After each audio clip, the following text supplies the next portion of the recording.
আল্লাহ তাআলা আমাদের কাছে পাওনাদার, এরপরে আমরা আল্লাহ তার কাছে পাওনাদার। তাহলে আমাদের জানতে হবে, বুঝতে হবে যে আল্লাহ আমাদের কাছ থেকে কি পায়। একদিন আল্লাহ রাসূল সাল্লাল্লাহু আলাইহি ওয়াসাল্লাম উটের উপর সওয়ার হয়ে যাইতেছেন কোথাও, পিছনে আরেকটা উটের উপর আরেকজন সাহাবী যাইতেছেন। তো ওই সাহাবীকে আল্লাহ রাসূল জিজ্ঞাসা করলেন, সাহাবী তুমি কি জানো বান্দার কাছে আল্লাহর কি প্রাপ্য আর আল্লাহর কাছে বান্দার কি প্রাপ্য?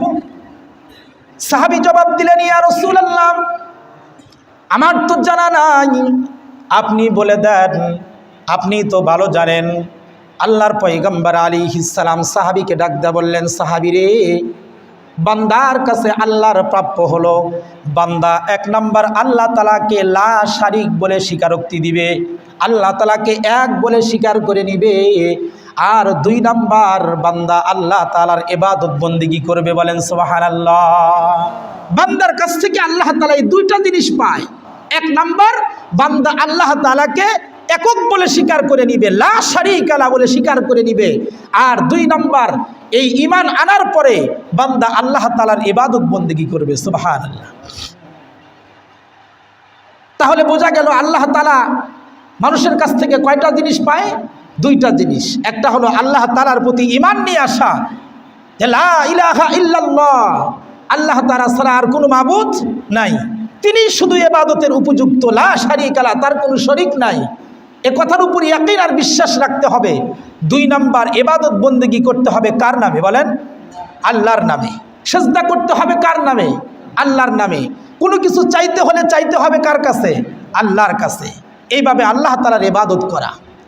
তাহলে আল্লাহ তাআলার জিম্মায় আরেকটা দায়িত্ব এসে যায়, সেটা হলো মানুষের প্রাপ্য আদায় করা। সেটা কি?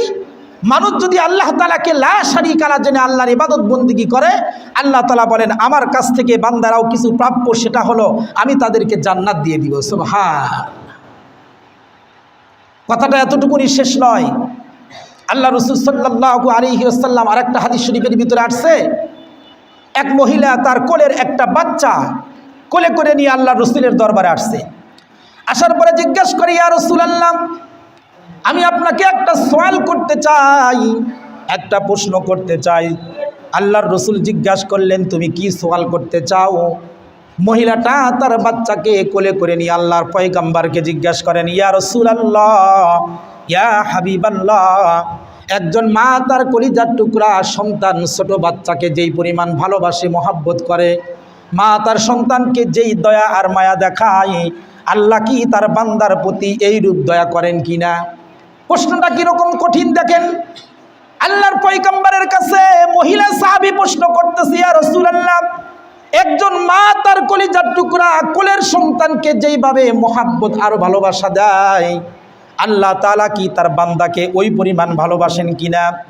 আল্লাহর পয়গম্বর বললেন, আল্লাহ পাক রব্বুল আলামিন কোলের একটা শিশুকে তার মা যেই পরিমাণ দয়া মায়া দেয়, যেই পরিমাণ ভালোবাসার মহাব্বত দেয়, আল্লাহ তাআলা তার চাইতে অনেক গুণ বেশি তার বান্দাকে ভালোবাসে। বলেন সুবহানাল্লাহ। এই কথা শোনার পর মহিলাটি আবার প্রশ্ন করে, ইয়া রাসূলুল্লাহ, তাহলে এই পৃথিবীতে একজন মা তার কোলের ছোট্ট বাচ্চাকে কখনো আগুনের ভিতরে পুরাইতে চাইবে না, কখনো একজন মা তার সন্তানকে কষ্ট দিতে চায় না, আগুনের ভিতরে পোড়ানো তো দূরের কথা, তাহলে আল্লাহ তাআলা যে তার বান্দাদের, অসংখ্য বান্দাদেরকে জাহান্নামের আগুনের ভিতরে পোড়াইবেন, তাহলে মার চাইতে আল্লাহর দয়া বেশি কেমনে হইল? আল্লাহু আকবার বলেন।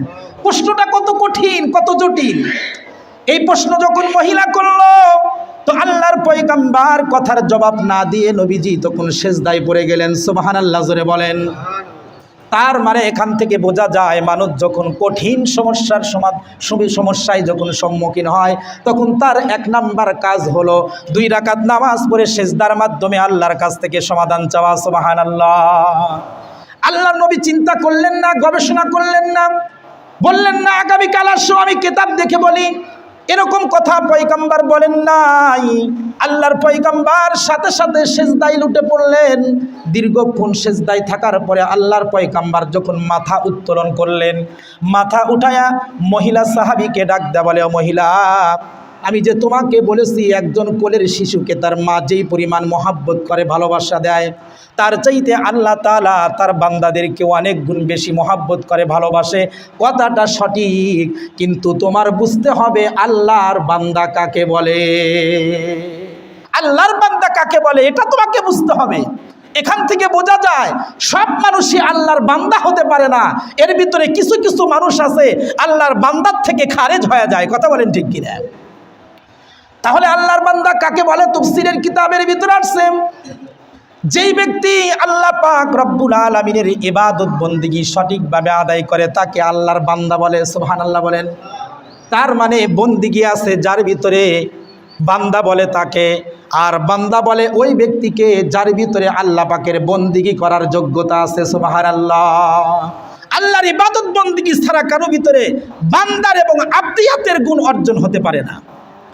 এই জন্য মহিলা যখন প্রশ্ন করলো, ইয়া রাসূলুল্লাহ, মা তার সন্তানকে কখনো আগুনের ভিতরে পোড়ায় না, তাহলে আল্লাহ তাআলা তার বান্দাদেরকে জাহান্নামের আগুনে কেন পোড়াইবেন? মার চাইতে আল্লাহর দয়া বলে অনেক গুণে বেশি। আল্লাহর পয়গম্বর কি জবাব দিলেন? বললেন আল্লাহ তাআলা তার বান্দাদেরকে কখনো জাহান্নামে পোড়াইবেন না।